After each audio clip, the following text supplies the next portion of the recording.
Pak Pendeta. Alkitab bercerita bahwa setelah Yesus berpuasa selama 40 hari dan setelah itu ia dicobai iblis, Matius 4 ayat 2. Yang ingin ditanyakan adalah mengapa Yesus perlu berpuasa? Ya, Matius 4 ayat 2 itu ada di dalam cerita tentang pencobaan di padang gurun, dan Yesus memang berpuasa sebagaimana secara eksplisit di dalam Matius 4 ayat 2. Dan setelah berpuasa 40 hari dan 40 malam, akhirlah laparlah Yesus. Nah, pada waktu Yesus lapar itulah iblis muncul dengan memberikan pencobaan pertamanya, yaitu menyuruh Yesus mengubah batu-batu menjadi roti. Nah, pertanyaan yang saudara ajukan adalah mengapa Yesus perlu berpuasa, atau untuk apa Yesus itu berpuasa? Pada waktu kita lihat konteksnya adalah bahwa dia pada waktu berumur 30 tahun, dia lalu memutuskan untuk memulai pelayanannya, dan itu ditandai dengan dia dibaptis. Setelah selesai dia dibaptis oleh Yohanes Pembaptis, lalu dikatakan roh membawa dia ke padang gurun untuk dicobai. Nah, pada waktu di padang gurun itulah dia berpuasa. Jadi puasanya Yesus ini dilakukan sebelum dia memulai pelayanan, dan pada saat itu dia dicobai oleh iblis. Nah, yang menjadi pertanyaannya adalah bahwa mengapa Yesus perlu berpuasa, atau untuk apa dia berpuasa? Nah, saya melihat bahwa ini ada hubungan dengan 3 hal. Mengapa Yesus berpuasa ini mempunyai hubungan atau kaitan dengan 3 hal. Yang pertama adalah bahwa ini berhubungan dengan Musa dan Elia. Di dalam ayat yang kita baca tadi, Matius 4 ayat 2, Yesusnya berpuasa 40 hari 40 malam. Di dalam kitab suci, orang lain yang pernah melakukan puasa 40 hari 40 malam itu adalah Musa dan Elia. Selain itu tidak ada. Di dalam Keluaran 34 ayat 28 dikatakan, dan Musa ada di sana bersama-sama dengan Tuhan 40 hari 40 malam lamanya, tidak makan roti dan tidak minum air. Dan dia menuliskan pada loh itu segala perkataan perjanjian, yakni ke-10 firman. Jadi Musanya puasa 40 hari 40 malam. Lalu 1 Raja-Raja 19 ayat 8, maka bangunlah ia, maksudnya bangunlah Elia, lalu makan dan minum, dan oleh kekuatan makanan itu dia berjalan 40 hari 40 malam lamanya sampai ke gunung Allah, yakni gunung Horeb. Jadi setelah Elianya bangun, makan dan minum, lalu dia berjalan, dan 40 hari 40 malam dengan kekuatan dari makanan itu. Artinya bahwa dia setelah itu dia tidak makan lagi, dia berpuasa selama 40 hari 40 malam itu. Nah, berarti sekali lagi ada 2 orang yang berpuasa 40 hari 40 malam, yaitu Musa dan Elia. Dan sekarang Yesusnya puasa 40 hari 40 malam. Nah, Musa dan Elia ini 2 orang penting di dalam perjanjian lama yang mewakili 2 babakan wahyu Allah, di mana Musa mewakili zaman Taurat dan Elia itu dianggap sebagai perwakilan dari zaman para nabi. Nah, kalau kita membaca di dalam Alkitab, kita akan melihat ada babakan-babakan seperti ini, yakni ada hukum Taurat dan juga kitab para nabi. Nah, misalnya di dalam Matius pasal 5 ayat 17, janganlah kamu menyangka bahwa aku datang untuk meniadakan hukum Taurat atau kitab para nabi. Di sini ada dibicarakan 2, hukum Taurat dan kitab para nabi. Berarti hukum Taurat sendiri dan nabi-nabi sendiri. Lalu dalam Lukas 24 ayat 27, lalu dia menjelaskan kepada mereka apa yang tertulis tentang dia dalam seluruh kitab suci, mulai dari kitab-kitab Musa, ini Taurat, dan segala kitab nabi-nabi. Jadi kita bisa melihat bahwa perjanjian lama ini seringkali dibahasakan dengan Taurat dan kitab para nabi.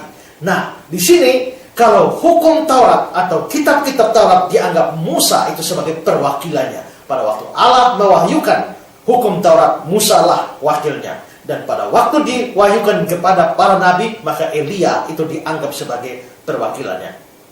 Nah, jadi ini 2 babakan wahyu ini diwakili oleh 2 orang ini, Musa dan Elia. Tetapi wahyu Allah belum selesai. Pada zaman para nabi, wahyu belum lengkap, belum sempurna, dan belum mencapai klimaksnya. Masih ada 1 babakan pewahyuan lagi yang terakhir, dan sempurna dan merupakan klimaks, yaitu zaman perjanjian baru. Dan yang menjadi tokoh sentral dalam pewahyuan ini itu adalah Yesus Kristus.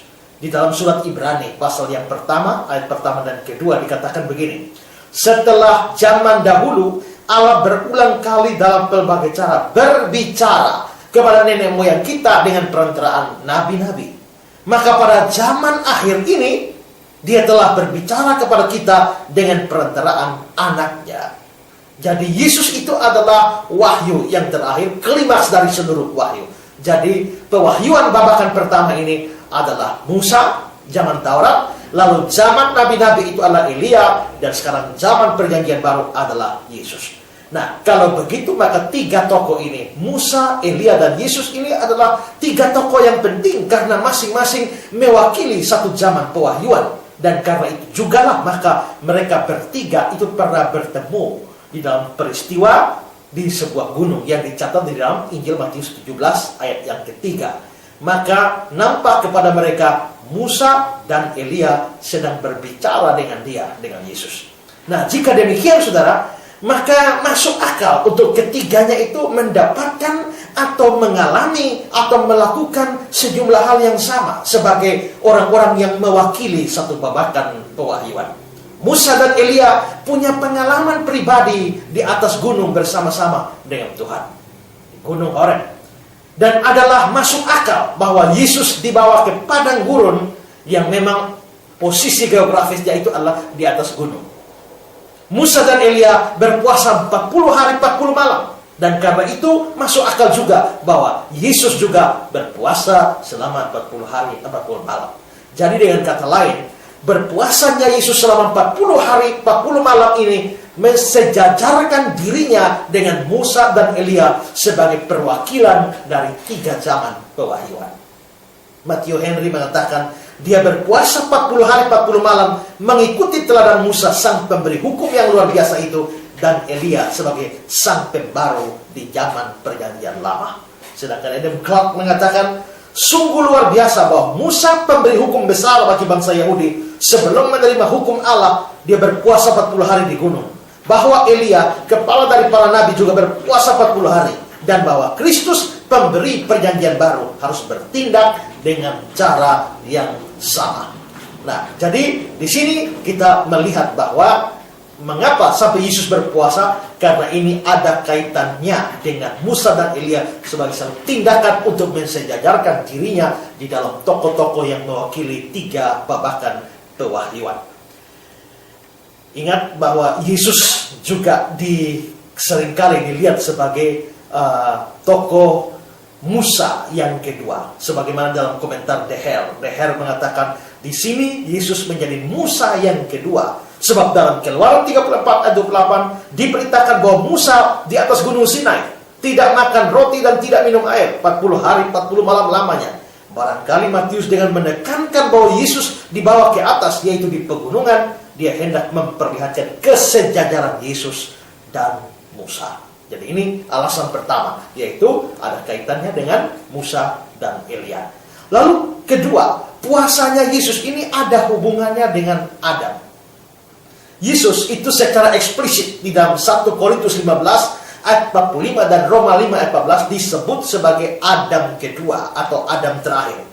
Nah, kedatangan Yesus ke dalam dunia ini adalah untuk menebus dosa manusia. Dan ingat bahwa dosa itu dimulai dari Adam yang lalu akhirnya merembet ke seluruh manusia. Adam berdosa di Taman Eden. Tapi dalam soal apa Adam jatuh? Dalam soal makanan, di mana dia makan buah yang dilarang oleh Tuhan. Sekarang, Adam yang terakhir yaitu Yesus. Dia memulai pelayanannya dengan dicobai oleh iblis. Tapi dia terlebih dahulu berpuasa, pantang terhadap makan, lalu dicobai oleh iblis dalam hal makanan.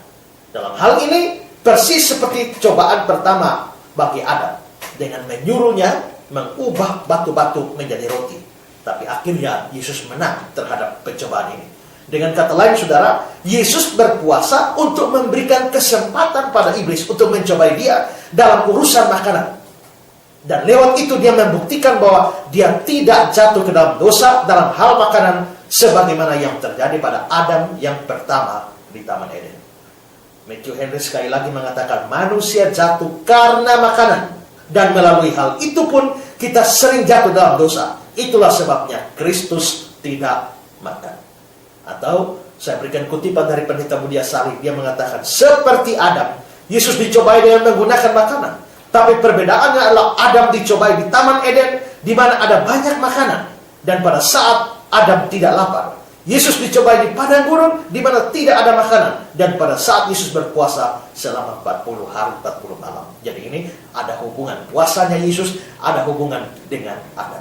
Lalu alasan yang ketiga ini, puasanya Yesus ini ada hubungannya dengan bangsa Israel. Dari sejarah bangsa Israel kita tahu bahwa mereka mengembara di padang gurun selama 40 tahun setelah mereka keluar dari tanah Mesir. Selama 40 tahun masa pengembaraan itu mereka seringkali menghadapi pencobaan dalam hal makanan, dan mereka seringkali gagal dalam pencobaan itu. Kita lihat berapa kali mereka mengeluh, berapa kali mereka mengomel gara-gara atau dalam persoalan makanan. Nah, sekarang Yesus melakukan puasa selama 40 hari supaya dia dicobai oleh iblis dalam hal makanan, dan ini menunjukkan kemenangannya atas cobaan dalam hal makanan. Nah, bahwa ini ada hubungan, ini terlihat hubungan dengan Israel ini terlihat dengan perbandingan dua ayat, yakni Matius 4 ayat 1 dan 2 dan yang tentang Yesus, dan Ulangan 8 ayat 2 dan 3 yang berkaitan dengan Israel. Itu mirip sekali. Nah, sekarang saya mau membaca Ulangan 8 ayat 2 3 dan Matius 4 ayat 1 sampai 4, lalu kita akan melihat perbandingannya. Ulangan 8 ayat 2 dan 3. Ingatlah kepada seluruh perjalanan yang kau lakukan atas kehendak Tuhan Allahmu di padang gurun selama 40 tahun ini, dengan maksud merendahkan hatimu dan mencobai engkau untuk mengetahui apa yang ada dalam hatimu, yakni apakah engkau berpegang pada perintahnya atau tidak. Jadi ia merendahkan hatimu, membiarkan engkau lapar, untuk membuat engkau mengerti bahwa manusia hidup bukan dari roti saja, tapi manusia hidup dari segala yang diucapkan Tuhan. Itu Ulangan 8 ayat 2-3. Dan sekarang Matius 4 ayat 1 sampai 4. Maka Yesus dibawa oleh Roh ke padang gurun untuk dicobai iblis. Dan setelah berpuasa 40 hari 40 malam, akhirnya laparlah Yesus. Lalu datanglah si pencoba dan berkata kepadanya, jika engkau anak Allah, perintahkan supaya batu-batu ini menjadi roti. Tapi Yesus menjawab, ada tertulis, manusia hidup bukan dari roti saja, tapi dari setiap firman yang keluar dari mulut Allah. Nah, saudara, perhatikan kemiripan dua bagian ayat ini. Pertama, di dalam Ulangan 8 ayat 2 dibilang, ingatlah kepada seluruh perjalanan yang kau lakukan atas kehendak Tuhan. Jadi perjalanan Israel itu atas kehendak Tuhan. Ini mirip dengan Matius 4 ayat 1. Maka Yesus dibawa oleh Roh. Sama-sama adalah kehendak Tuhan. Nah, lalu di dalam Ulangan 8 ayat 2 langsung disambung, yang kau lakukan atas kehendak Allahmu di padang gurun. Tapi Matius 4 ayat 1, maka Yesus dibawa oleh Roh ke padang gurun. Sama lagi, sama-sama padang gurun. Nah, terus di dalam Ulangan 8 ayat 2 masih sambung kalimatnya, selama 40 tahun ini. Nah, ini mirip dengan Matius 4 ayat 2, Yesus berpuasa 40 hari 40 malam. 40-nya sama. Lalu sambungan dari Ulangan 8 ayat 2, dengan maksud merendahkan hatimu dan mencobai engkau. Ada kata-kata mencobai. Dan ini sama dengan Matius 4 ayat 1, untuk dicobai iblis. Selanjutnya, ayat yang ketiga dari Ulangan pasal yang kedua. Ulangan pasal 8. Jadi ia merendahkan hatimu, membiarkan engkau lapar. Ada lapar di sana. Dan ini sama dengan Matius 4 ayat yang kedua. Dan setelah berpuasa 40 hari 40 malam, akhirnya laparlah Yesus. Sama-sama lapar. Dan Ulangan pasal 8 ayat 3 bagian terakhir dibilang, untuk membuat engkau mengerti bahwa manusia hidup bukan dari roti saja, tetapi manusia hidup dari segala yang diucapkan Tuhan. Ini persis dengan Ulangan Matius 4 ayat 4. Tapi Yesus menjawab, ada tertulis manusia hidup bukan dari roti saja, tapi dari setiap firman yang keluar dari mulut Allah. Berarti Ulangan 8 ayat 2 dan 3 yang berbicara tentang apa yang dialami oleh orang Israel itu mirip sekali dengan Matius 4 ayat 1 sampai 4 yang mirip yang apa yang dialami oleh Yesus. Dua bagian ini mirip, dan itu berarti bahwa dua bagian ini tidak sengaja, tidak kebetulan. Ini pasti disengaja, dan ini menunjukkan bahwa kemenangan Yesus atas pencobaan di atas gunung atau di atas bukit itu, padang gurun itu, menunjukkan bahwa dia berhasil mengalahkan kuasa setan, kuasa iblis yang mencobai di dalam urusan makanan, yang seringkali justru Israel gagal di sana. Jadi kita bisa lihat bahwa mengapa Yesus puasa, ini ada hubungan dengan babakan Wahyu ya, oleh Musa dan Elia. Ini ada kaitan dengan pencobaan yang dialami oleh Adam dalam urusan makan, dan juga yang sama pencobaan yang dialami oleh orang-orang Israel dalam urusan makan. Dengan kata lain di sini Yesus mengatakan bahwa dia menang atas kuasa-kuasa pencobaan dari iblis di dalam persoalan yang paling mendasar dari manusia, yaitu soal makan minum. Itulah mengapa Yesus berpuasa. Ya.